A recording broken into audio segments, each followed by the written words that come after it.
സ്നേഹം അഥവാ പ്രണയം ഭാവസങ്കല്പ ലോകങ്ങളിൽ വിഹരിക്കുന്നതിൻ്റെ ഉൾമനങ്കുളിൽ ഇണയിക്കുന്ന വസന്തം.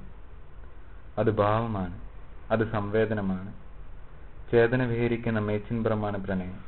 സ്നേഹത്തിന് അതിർവരമ്പുകളില്ല, അതിന് ഭാവമില്ല, സംക്ഷിപ്ത രൂപവുമില്ല. അനിർവചനീയത തുളുമ്പുന്ന ആത്മസംതൃപ്തി തലോടുന്ന മധുര നൊമ്പരത്തുടിപ്പാണ് പ്രണയം അഥവാ സ്നേഹം.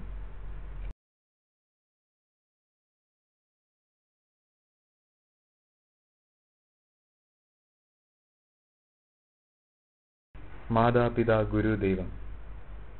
ഗുരുവിനെ ഈശ്വര സങ്കല്പത്തിൽ ആവാഹിച്ച ഭാരതീയ ചിന്താഗതിയുടെ പിൻതലമുറയാണ് നാം. 21-ാം നൂറ്റാണ്ടിലും ഗുരുശിഷ്യ ബന്ധത്തിന്റെ ഊഷ്മളത നാം നവീന മാതൃകയിൽ കാണുന്നു.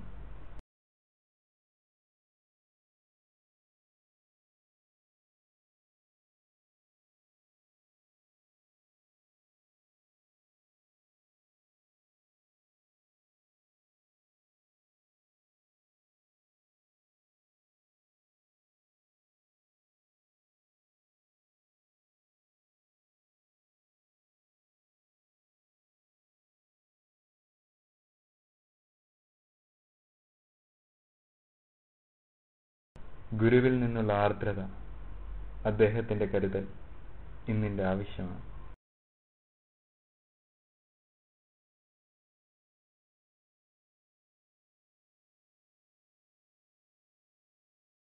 പ്രകൃതി അമ്മയാണ്, അന്നദാതാവാണ്. അതിലും അപ്പുറം അവൾ പ്രണയിനിയാണ്. ഇളകിയാടുന്ന തളിരിലകൾ കുലുക്കി എന്നെ വശംവദയാക്കുന്നവൾ, അവളുടെ കയ്യാം മാരുതനാൽ എന്നെ തലോടുന്നവൾ, അവളുടെ കേശം അലങ്കരിക്കും മലരുകൾ പൊഴിച്ച് എന്നെ ആനന്ദത്തിൽ ആറാടിക്കുന്നവൾ. പ്രകൃതിയിൽ തന്റെ പ്രണയിനിയെ കാണുവിൻ, അവളെ ഓമനിച്ച് നിൻ മാറിൻ ചൂടറിയിക്കുക, അവളെ കരുതുക.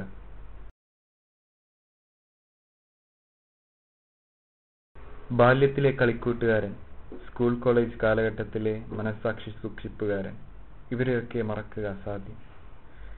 ഞാൻ തളർന്നപ്പോൾ എന്നെ കൈപിടിച്ച് നടത്തിയവർ, എന്റെ സന്തോഷത്തിൽ എന്റെ സങ്കടത്തിൽ പങ്കുചേർന്നവർ. സുഹൃത്ത് ബന്ധത്തിന്റെ ആഴം അഗാധമാണ്. സുഹൃത്തുക്കളെ മറക്കാതിരിക്കുക. നല്ല സുഹൃത്തിനെ നീ സ്വന്തം മനസ്സാക്ഷിയായി കരുതുക. കല സൃഷ്ടിയാണ്, മനസ്സിന്റെ സന്തോഷമാണ്, വേദനയാണ്. കലയിൽ അഭിരമിക്കുന്നവന് ജീവന്റെ തുടിപ്പാണത്. കലയെ ആദരിക്കുക, ഒരു മനസ്സിന്റെ അന്തസ്സത്തെയാണത്. കലാകാരനെ അംഗീകരിക്കുക. ഞാനെന്ന ആൾരൂപം ഭൂമിയിൽ പിറക്കാൻ കാരണഭൂതയായവൾ, സ്നേഹത്തിന്റെ സർവ്വഭാവങ്ങളും നിറയുന്ന മനുഷ്യ മനസ്സിന്റെ പ്രതിരൂപം. അമ്മയുടെ വാത്സല്യം, തലോടൽ എന്നിവ കൊതിക്കാത്ത മനുഷ്യ മനസ്സുകളിൽ ഈ പാരിൽ. പെറ്റമ്മ, നിന്നെ പോറ്റിയവൾ, അവരുടെ സന്തോഷമാണ് മക്കൾ. അവരുടെ സ്നേഹത്തെ തിരസ്കരിക്കാതിരിക്കുക.